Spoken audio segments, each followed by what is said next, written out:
no me rindo. Y ahí está, yo no me rindo donde llegó. ¡Santiago Abascal!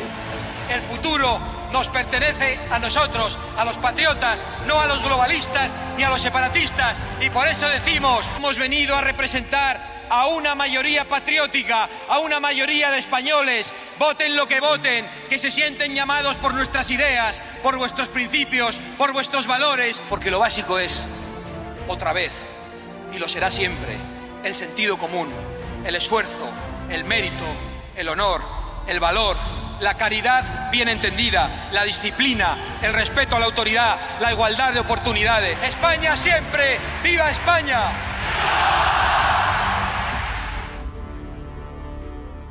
Mi padre yo creo que estaría muy orgulloso ahora mismo de mi hermano, mucho. Y creo que tiene algo que ver en todo esto. No sé.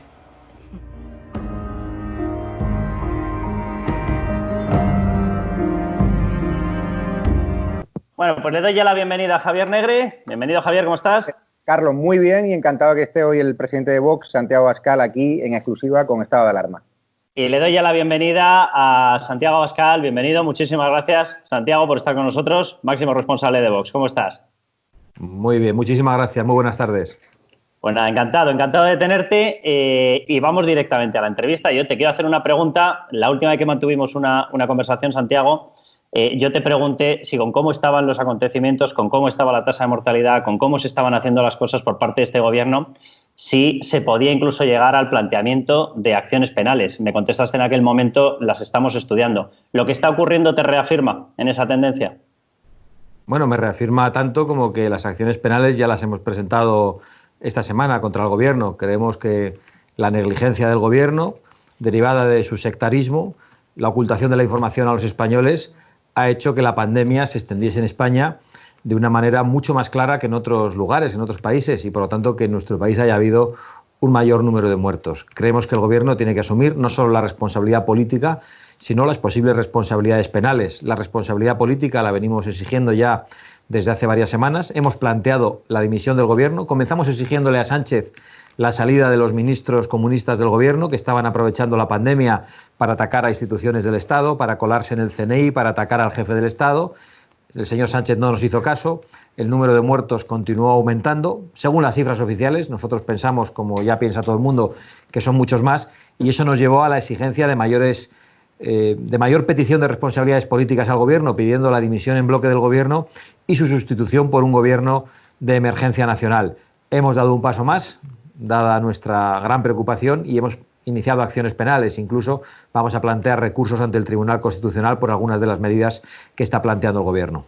Santiago, buenas noches. Hemos visto un vídeo mucho antes de la entrevista en el cual le rindimos un homenaje a tu padre, que es un hombre que sabes que yo le tenía un cariño especial, un aprecio, y con el cual compartía muchos zuritos en Vitoria, y que él siempre me había mandado muchos mensajes cuando el entorno de Batasuna a mí me señalaba por hacer periodismo, que es lo mismo que hace ahora el gobierno. Santiago, tú has heredado su valentía, su determinación, su lucha por las convicciones ideológicas. ¿Qué crees que te diría tu padre como consejo en estos momentos de incertidumbre, con un gobierno que nos miente, con el gobierno del bulo que nos quiere meter en la cárcel, incluso a los dirigentes de Vox, con un gobierno que te oculta las cifras de muertos reales a todos los españoles, con el gobierno de la mentira? Y sobre todo un panorama de incertidumbre donde hay un gobierno paralelo bolivariano donde quiere convertir a España en Venezuela con Pablo Iglesias a la cabeza. Yo tengo muy presente siempre a mi padre. De hecho, en mi despacho del Congreso tengo una gran fotografía de él, y pienso en él siempre antes de bajar al hemiciclo y antes de intervenir.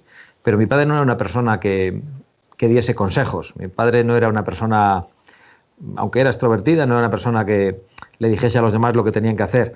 Yo lo que he aprendido de mi padre lo he aprendido por el ejemplo, porque era alguien que sus acciones se comportaba de una determinada manera. No me decía compórtate de esta o de aquella manera, sino que él actuaba de una forma que claramente estaba sentada en los valores adecuados, y yo he tratado de actuar de la misma manera. Pero él siempre decía una cosa, y era que había en nuestra sociedad, en la sociedad vasca en aquel momento, muchos muertos en vida, muchas personas que vivían en el miedo, que tenían incluso miedo a reconocer que tenían miedo, porque eso ya les colocaba en un bando y podían ser identificables. Muchas personas que de esas que seguro que habéis escuchado hablar en alguna ocasión, que decían, no, aquí se puede hablar con total libertad. Y les decías, bueno, vamos a hablar a una cafetería, vamos a hablar a un bar, vamos a hablar en un lugar público. Y decía, bueno, no, tampoco hay que comprometerse. Ese miedo, incluso a reconocer que se tiene miedo, a él le hacía describir a la sociedad vasca como una sociedad compuesta por muchos muertos en vida, por muchas personas que vivían atemorizadas. Yo he aprendido precisamente a hacer lo contrario, a vivir sin temor. Por eso me sorprendía cuando el otro día el presidente del gobierno me decía que detrás de mis palabras se notaba que yo tenía miedo. Y yo realmente no le tengo miedo ni al señor Sánchez ni al señor Iglesias, personalmente, pero creo que los españoles sí tenemos miedo y preocupación por sus políticas. Y eso es lo que tenemos que combatir. Pero ese miedo no nos va a hacer perder la libertad, no nos va a hacer dejar de actuar con valentía a millones de españoles.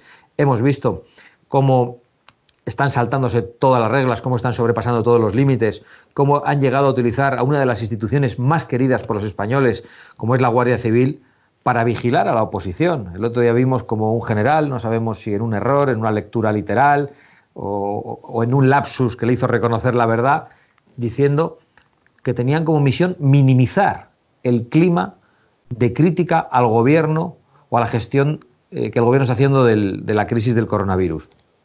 Y realmente eso nos preocupó porque de alguna manera se está criminalizando la acción de la oposición. De la misma manera que hemos visto cómo ahora desde el propio gobierno se está atacando la división de poderes, se está atacando a los jueces. Y han salido en ese auxilio jueces inhabilitados. Estamos viendo cómo durante la pandemia el gobierno ha aprovechado para atacar al jefe del Estado, incluso criticándole desde la vicepresidencia por llevar uniforme militar, cómo el 14 de abril se apostó de nuevo por el cambio de régimen en España. Estamos viendo cómo desde la vicepresidencia del gobierno se impulsó una cacerolada contra la monarquía en España en mitad de la pandemia. Es decir, que el gobierno vigila a los españoles que supuestamente crean un clima de desafección a instituciones del gobierno literalmente, pero tiene dentro del propio gobierno a individuos que crean un clima de desafección a las instituciones del Estado. Mientras que a los españoles corrientes se les vigila en las redes sociales, al vicepresidente del gobierno se le premia con el Centro Nacional de Inteligencia. Yo creo que estamos en un momento muy preocupante, no solo como consecuencia de la crisis sanitaria que ha provocado tantos muertos entre nuestros compatriotas, sino como consecuencia de una crisis política que está poniendo en riesgo nuestras libertades y que además va a acabar llevando a una crisis económica devastadora.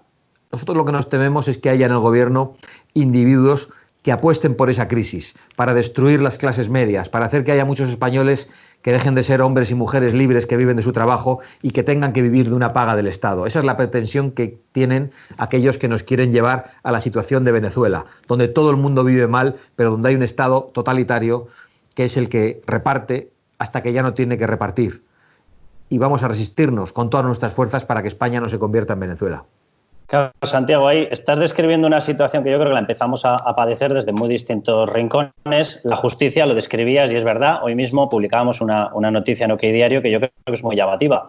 El mismo Marlaska que considera admisible la censura y el control a la prensa es el mismo que en un voto particular en una sentencia consideraba que llamarle borracho y llamarle putero literalmente al rey era libertad de expresión. Pero se ejerce en el Parlamento y se os cercena a vosotros, se cercena al resto de la oposición, se deja maniatado ese Parlamento. A la prensa se la investiga, a los tribunales se les amedrenta y lo está haciendo de forma especial Podemos. A la Fiscalía se le incrusta a Dolores Delgado para que la controle. A la Abogacía del Estado se le bombardea para que adopte y si no se le cesa para que adopte determinados planteamientos.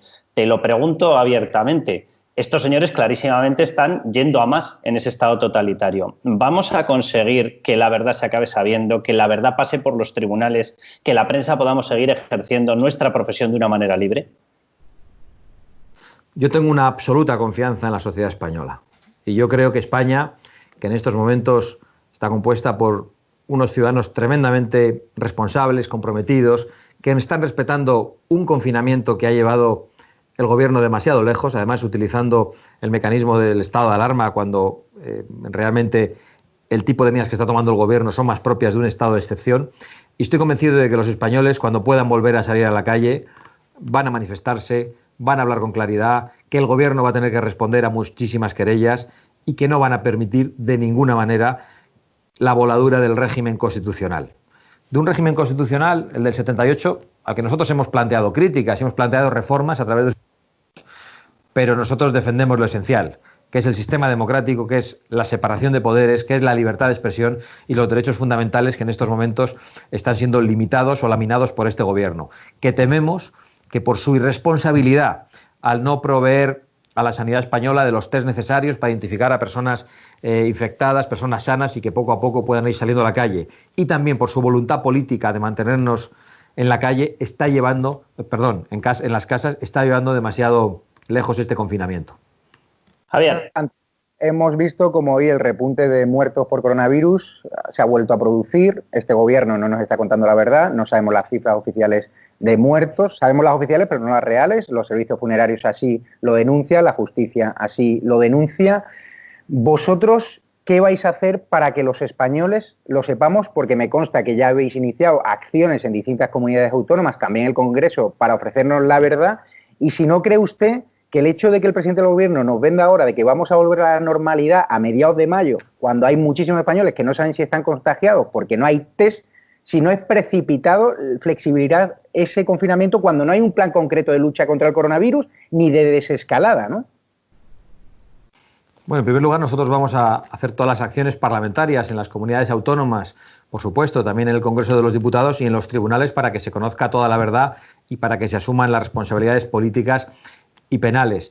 En cuanto a esa supuesta pretensión del presidente del gobierno de volver a la normalidad en mayo, yo no la he escuchado, al contrario.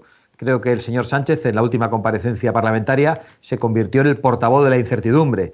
No planteó un plan de desescalada. Es imposible que lo plantee porque de ninguna manera tenemos los test que permitan identificar a quiénes son las personas sanas y quiénes son las personas infectadas, y prácticamente planteó un escenario de ensayo-error, de que iríamos avanzando, dando marchas para atrás, para adelante. Solo generó más zozobra y más incertidumbre. Y creemos que eso es lo que genera estrés, eso es lo que genera alarma social, esa que quiere perseguir el gobierno, y sobre todo produce un brutal daño a nuestra economía. Estamos temiendo que el remedio en España acabe siendo peor que la enfermedad. Un remedio que ha llegado demasiado lejos como consecuencia de la negligencia del gobierno. Santiago, empieza a aparecer ya el rastro de cosas extrañas, es decir, en medio de esta situación de estado de alarma se utilizan los poderes para contratar empresas y es lógico, hay una situación de emergencia, es lógico que se haga de esa manera, de una manera acelerada y sin los controles habituales, pero aparecen empresas que todos los test que están comprando, todos literalmente no sirven para nada, son totalmente ineficaces. Aparece el rastro de una empresa a la que se le pagan 36 millones de euros y es una empresa que en cuanto se empieza a mirar aparece ligado a un excargo de José Luis Rodríguez Zapatero. Estamos viendo ya no solamente un aprovechamiento ideológico de la crisis, sino que vuelve a aparecer el rastro histórico, antiguo, viejo y no tan antiguo, porque lo de los ERE está muy cercano, de la corrupción. Pues desde luego vamos a investigarlo. Hemos visto con gran preocupación y con todas las sospechas cómo el gobierno se negaba a identificar a los intermediarios, a los proveedores que nos habían enviado material defectuoso a España. Y eso tenemos el derecho de saberlo. Y tarde o temprano lo vamos a conocer, como el número de muertos que en estos momentos quiere ocultar el gobierno. No tengo ninguna duda.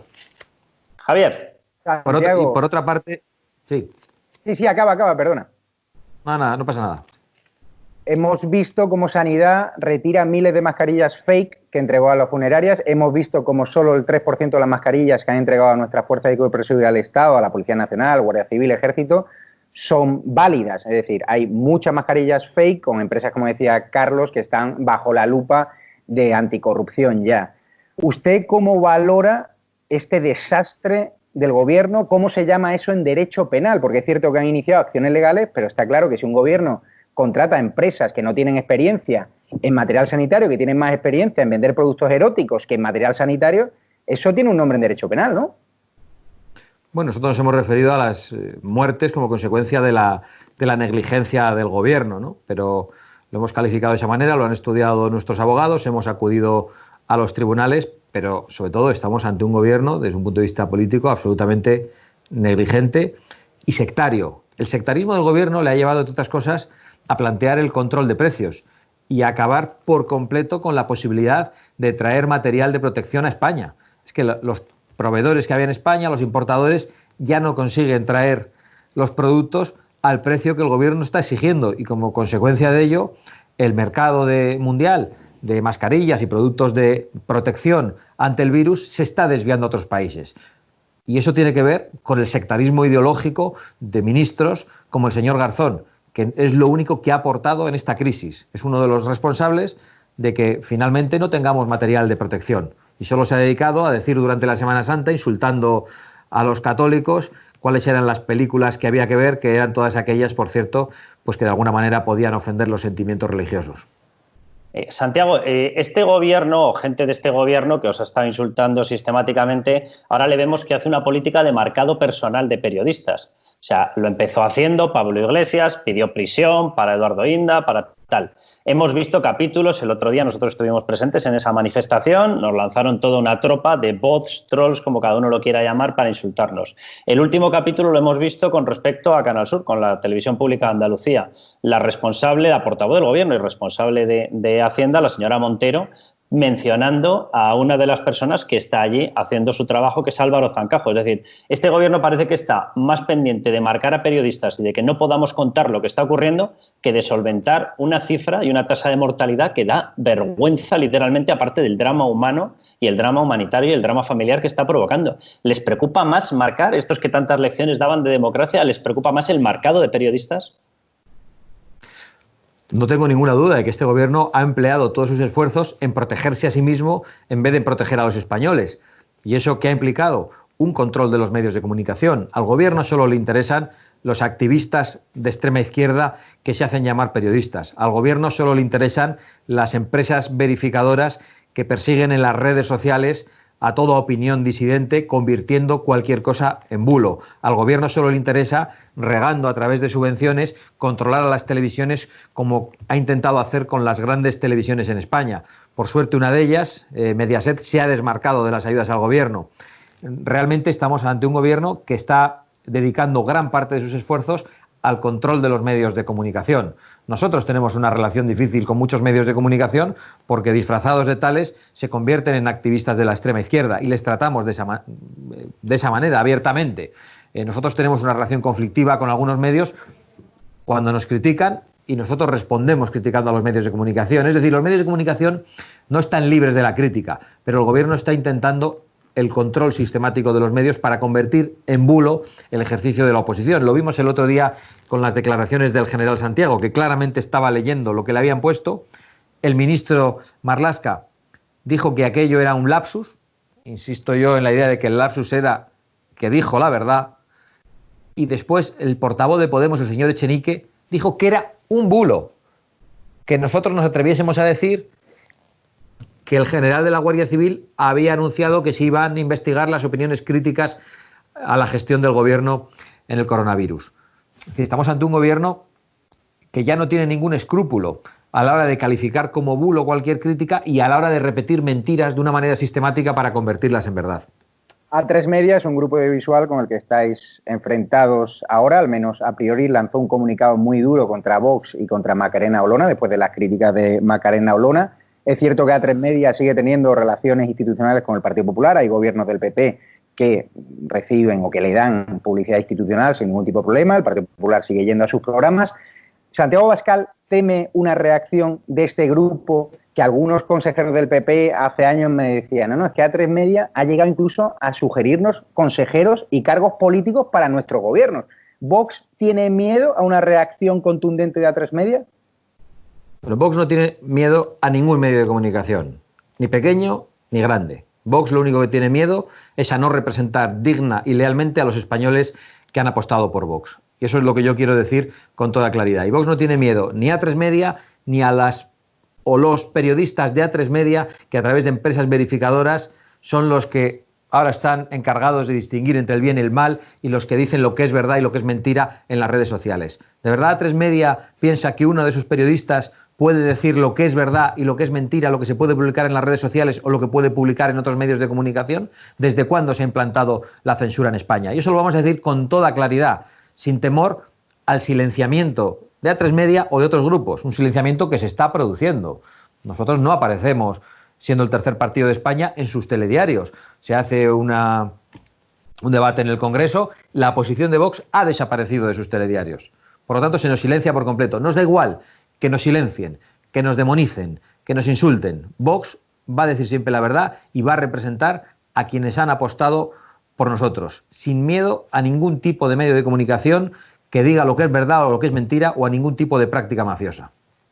Vosotros habéis planteado ya una solución, Santiago, para el momento en el que haya que salir de esto, para intentar cortar la crisis humanitaria y la crisis económica que se estaba produciendo. Bueno, habéis planteado varias. Habéis planteado una receta económica basada en sostener los sueldos durante los meses que hiciera falta, fuesen 2 meses, fuesen 3 meses, que se hubiese cargado a deuda, pero sobre todo habéis planteado también una posibilidad de un gobierno de emergencia nacional, es decir, de tenderle la mano a algo que sumase 250 a 260 diputados, de forma que partidos, excluyendo a esas formaciones radicales, pudiesen intentar enderezar el rumbo de España. ¿Se os ha llegado a contestar por parte del Partido Socialista? ¿Pedro Sánchez se ha dignado a deciros algo, a contestaros, a plantear una alternativa, o no os ha dicho nada?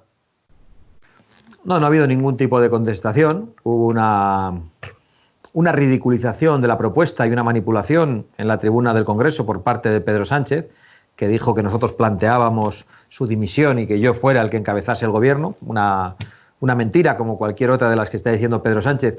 Pero no están entrando en el fondo de la propuesta, porque es la propuesta adecuada, es la que necesita España. No están entrando al debate de la misma, no están contraponiendo su propuesta, porque no tienen argumentos. Nosotros lo que hemos planteado, en primer lugar, es que este gobierno no tiene credibilidad y no la tiene ante Europa, por ejemplo. ¿Cómo vamos a ir a Europa a pedir financiación cuando una parte de los socios del gobierno están trabajando para que esta empresa, que se llama España, deje de existir? ¿Quién va a dar financiación, quién va a dar ayuda a una empresa que tiene unos socios que trabajan para que la empresa deje de existir? Por lo tanto, este gobierno no tiene credibilidad con estos socios, con unos socios que por un lado quieren la ruptura de España y por otro lado que quieren una España bolivariana. Nosotros lo que hemos planteado es que se produzca una dimisión del gobierno y que este gobierno sea sustituido por un gobierno de emergencia nacional. No hemos hablado de nombres. Creemos que puede ser un gobierno de técnicos, formado por personas que ya no estén en la política o personas que nunca hayan estado en la política, pero que no estén pensando en las próximas elecciones, que estén dispuestas a aplicar las medidas que necesita el pueblo español. Un gobierno apoyado por las 3 primeras fuerzas de España, el Partido Socialista, el Partido Popular y Vox. Sería un gobierno con el mayor apoyo posible. Nosotros, yo creo que somos muy claros a la hora de hablar del Partido Socialista. No hay ninguna duda de lo que pensamos, de las posiciones actuales del Partido Socialista e incluso de la historia del Partido Socialista desde su fundación.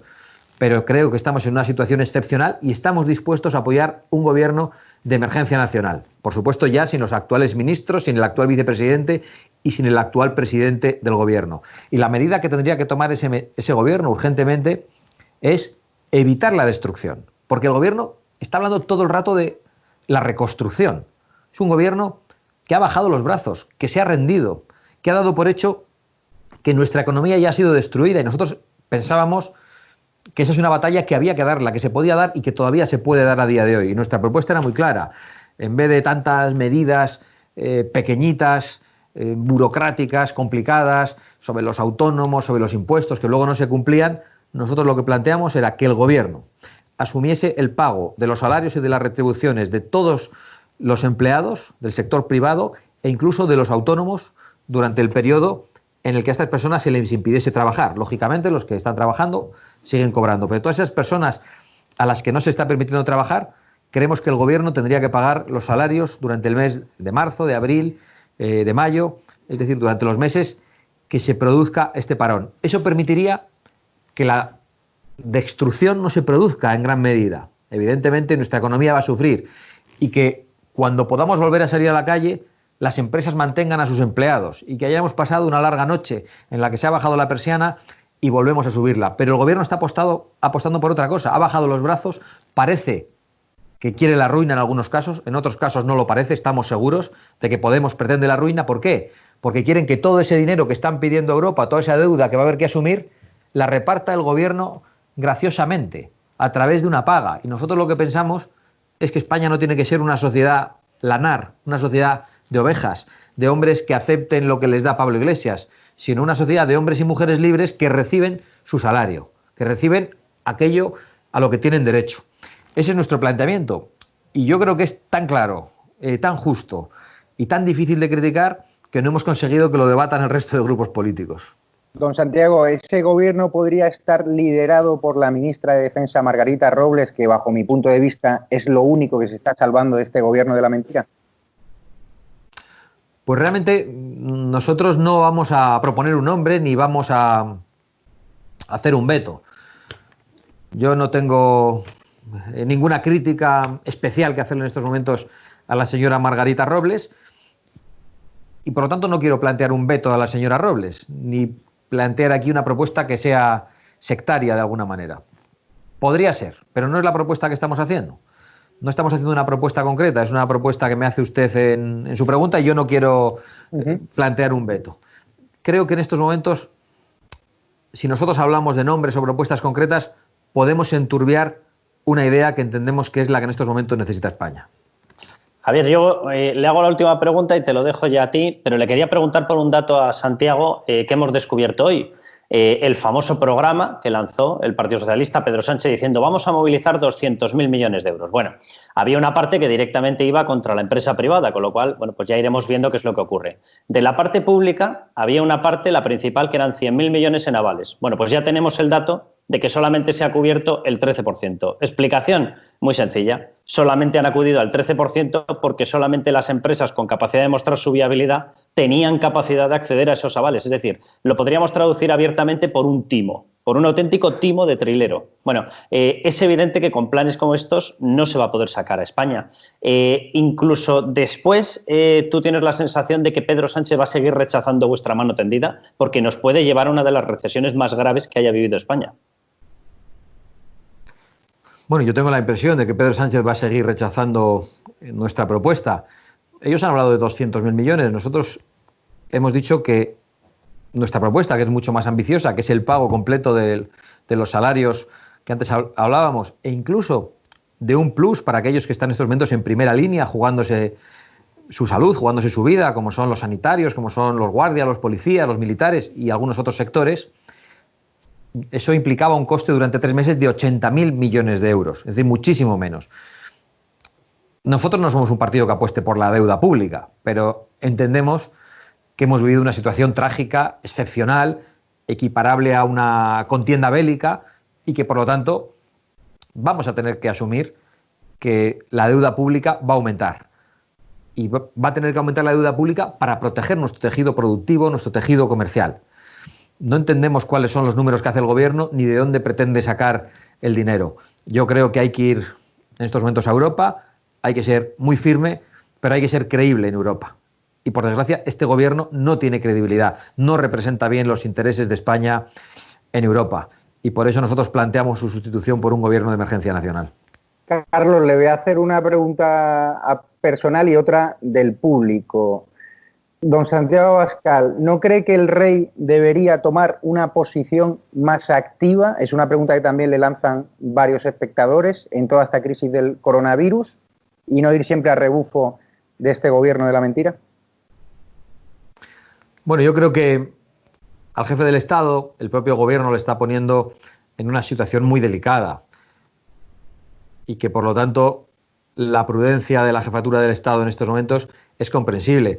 Tengan en cuenta que el otro día, cuando interpelé al presidente del gobierno por las críticas sistemáticas de su vicepresidente hacia el rey durante toda la pandemia, apeló a la libertad de expresión del vicepresidente del gobierno y dijo que todos habían jurado lealtad al rey en el gobierno y a la monarquía. Bueno, lo único que demostró es que han incumplido ese juramento. No soy yo quien va a exigir a Su Majestad el Rey que tome una posición más activa. Yo creo que el rey sabe perfectamente qué es lo que tiene que hacer y somos los partidos políticos los que en estos momentos tenemos que dar soluciones a los españoles. Santiago, nos han escrito muchos espectadores para que te traslademos la queja de que están siendo fuertemente multados cuando hay un vicepresidente del gobierno que se ha saltado la cuarentena hasta en 4 ocasiones, otros ministros que se han saltado la cuarentena provocando que la Moncloa ahora sea un hervidero de coronavirus y haya 2 servidores públicos que fallecieron por coronavirus, por la falta de medidas de prevención. ¿Qué mensajes les trasladaría? Porque son mensajes que nos piden en estado de alarma de socorro, de que están ahogados financieramente y que se encuentran con multas de hasta 600 euros. ¿Qué mensaje le traslada el presidente de Vox? Bueno, ya hay un gran debate sobre la legalidad de ese tipo de multas que se están planteando en estos momentos, pero lo peor de todo es que padecemos un gobierno que no predica con el ejemplo. Padecemos un gobierno que persigue a los ciudadanos, pero que a la vez incumple las cuarentenas. Padecemos un gobierno que no advierte a los propios funcionarios de que en algunos ministerios o en el Palacio de la Moncloa había importantes focos de contagio. Padecemos un gobierno que siempre aplica una doble vara de medir, que apela a la libertad de expresión para criticar al jefe del Estado, para criticar a los jueces, pero que sin embargo persigue la libertad de expresión de los ciudadanos. Yo lo que planteo a quienes nos están escuchando es que no se olviden de lo que ha pasado durante todo este confinamiento, que mantengan esa sana y justa indignación que en estos momentos tenemos millones de españoles, y que no nos olvidemos cuando podamos salir a la calle, a nuestros trabajos, el que no lo haya perdido, de por qué hemos llegado hasta esta situación, de quién nos ha traído hasta aquí, y que exijamos esas responsabilidades políticas. Desde luego, quien quiera que responsabilidades políticas, responsabilidades penales, puede confiar en nosotros porque las vamos a exigir. Javier, no sé si tienes algo más. Bueno, también se quejan mucho de que parece ser que en Lérida están permitiendo a los musulmanes poner altavoces, ¿no?, donde rezan y lanzan sus oraciones, y ya sabe usted que aquí en España se están prohibiendo los actos católicos. No sé cómo valora usted esta noticia, que si no recuerdo mal la da OK Diario hoy, donde Carlos Cuesta trabaja. Bueno, lo valoro como yo creo que muchos de los espectadores que hemos visto durante estos días, como autoridades públicas felicitaban el Ramadán, no felicitaban, por supuesto, la Semana Santa, y a la vez como se permitían actos religiosos islámicos, y sin embargo se entraba en iglesias cuando los actos religiosos, cumpliendo determinadas medidas de seguridad, no se han prohibido, para interrumpir oficios religiosos que todavía estaban celebrándose, en unas escenas que no pensábamos que podíamos ver en España. De nuevo, la doble vara de medir. Y aquí siempre pierden los mismos. Yo creo que estamos ante un gobierno que se ha caracterizado por la falta de respeto a las libertades de los españoles, por la falta de respeto a las libertades religiosas, y he de decir que nos van a tener enfrente, que nosotros no nos vamos a olvidar. Por eso nuestro discurso es coherente en el Congreso. Nosotros, cuando criticamos a este gobierno, votamos en contra de las propuestas de este gobierno. Por eso me sorprende que otros digan que lideran la oposición. No se puede liderar ninguna oposición cuando se critica al gobierno, pero luego se le muestra el apoyo a las propuestas que hace el gobierno. Pues Santiago Abascal, Javier, muchísimas gracias, y que sepa, Santiago, que por supuesto que nosotros también seguiremos aquí, y en todos los sitios donde podamos poner un pie, seguiremos para defender que nosotros podamos seguir teniendo libertad, que vosotros podáis seguir teniendo libertad, que el Congreso siga siendo una Cámara donde se representa al voto realmente efectuado y no las ensoñaciones utópicas y estúpidas de algunos, y que todos podamos seguir disfrutando de un Estado de Derecho y de un Estado de libertades. Muchísimas gracias a todos y despedimos ya estado de alarma. Muchísimas gracias. Muchas gracias a vosotros y enhorabuena por atreveros a plantear este programa, que yo creo que es un ejercicio de libertad y de valentía. Santiago, y los que les quedan, por aguantarnos. Un abrazo muy fuerte. Un abrazo.